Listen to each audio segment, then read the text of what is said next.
Okay, everyone, something huge is happening in Canada right now. And honestly, it's happening incredibly fast. We're talking about this massive, sudden shift in population growth. And trust me, it has some really big implications for, well, pretty much everything, from our economy all the way down to the housing market. So let's get right into it and break down what's really going on. So get this. Just a couple of years ago, Canada was basically in the middle of a population explosion. The country was growing at a staggering 3%. I mean, think about that. That was a major, major boom. A huge wave of people helping to shape the nation. Well, that boom, it's over. And, it's not just a little slowdown. We're talking about a complete dead halt. The latest projections are showing that growth is set to fall to pretty much zero this year.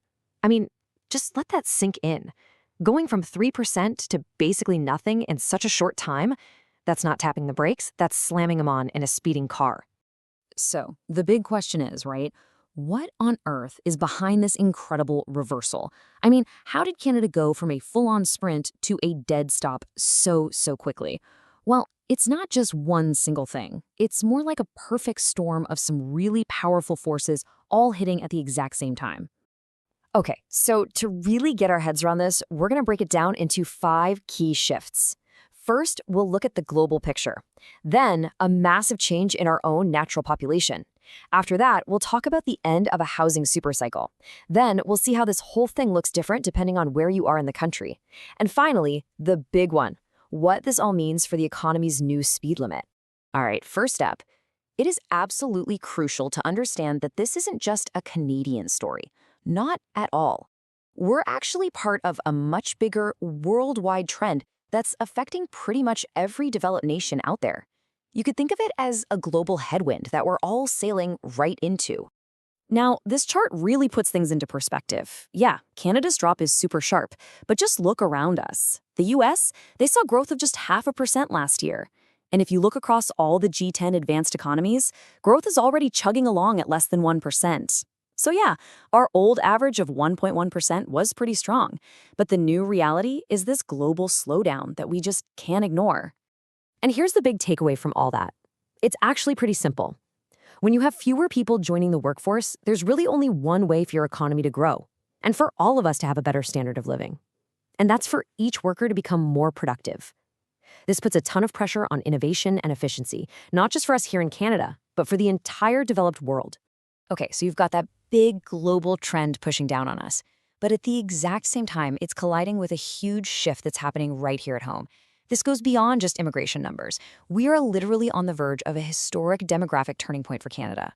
So check out this timeline, because this is where things get really wild. Back in the 2010s, you had this huge millennial generation right in their prime childbearing years, and that kept birth rates pretty healthy.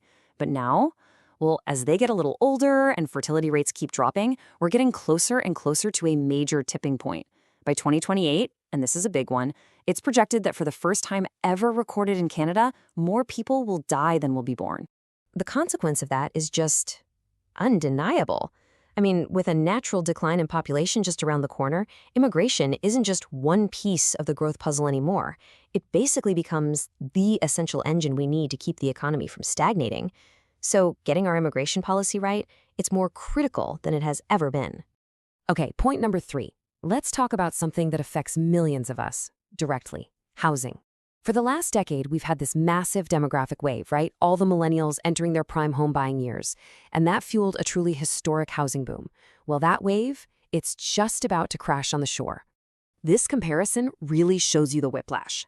In the decade before 2020, that key group of people aged 25 to 39, your classic first-time homebuyers, was growing by almost 1.5% every single year. That's a lot of demand. But now, the projections show that growth in that exact same group is actually going to turn negative through 2028. That demographic tailwind that was pushing housing up, it's flipping around and becoming a headwind. And you know what? This isn't totally new territory. We've actually seen this movie before. Think back to the long housing slump of the 1990s. What was happening then? Well, the massive baby boomer generation was aging out of their prime home buying years. It just goes to show you, demographics are like this slow-moving but incredibly powerful force. And right now, that force is starting to point in a totally different direction. Okay, number 4. And this part is super important. This whole national story we're talking about, it's going to feel completely different depending on where you actually live in Canada. The Great Deceleration isn't going to be spread out evenly at all. It's creating some really different situations from coast to coast. This table really breaks down that growing divide. So you've got Ontario and B.C., which are probably going to see the sharpest and fastest slowdown. Why?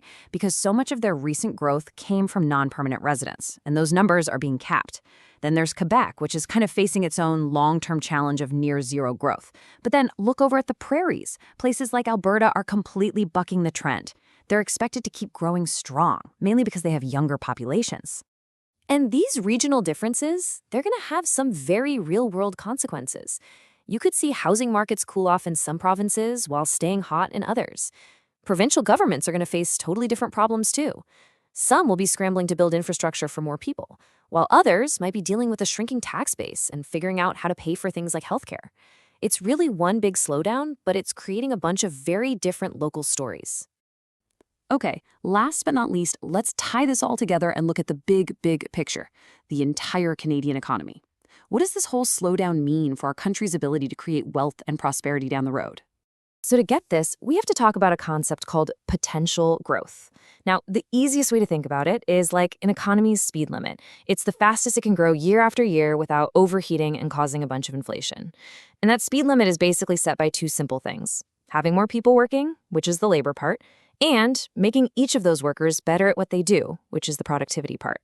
And here's the bottom line. Since that first part of the equation, adding more people to the workforce, is slowing down so dramatically, Canada's entire economic speed limit is coming down with it. In fact, the Bank of Canada now thinks our potential growth rate has dropped all the way to about 1%. This quote really puts our new reality into focus. It basically means that in this new era, something we used to think of as pretty weak growth, like 1.5%, might actually be considered strong compared to our new, lower speed limit. And that completely changes the game for policymakers. It means the economy could start to overheat and cause inflation much more easily than before. And that has a ripple effect on everything from government spending to where interest rates are headed. All right, so let's do a quick recap of what we've learned. Canada's population growth has pretty much slammed on the brakes, going from a 3% boom to almost nothing. This whole thing is mirroring a global slowdown in other developed countries. Two of the biggest drivers are a historic baby bust and the fact that the millennial housing boom is winding down.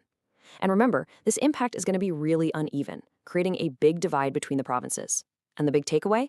The entire economy's potential speed limit is slowing down because of it. And that brings us to the final and maybe the most critical question of all. Look, for decades, Canada has really relied on a growing population to power its prosperity. It's just been a given. But as we head into this completely new era, this great deceleration, the challenge ahead is crystal clear. Can we innovate fast enough? Can we become productive enough to make up for that slowdown? Because honestly, the answer to that question is probably going to define Canada's future for decades to come.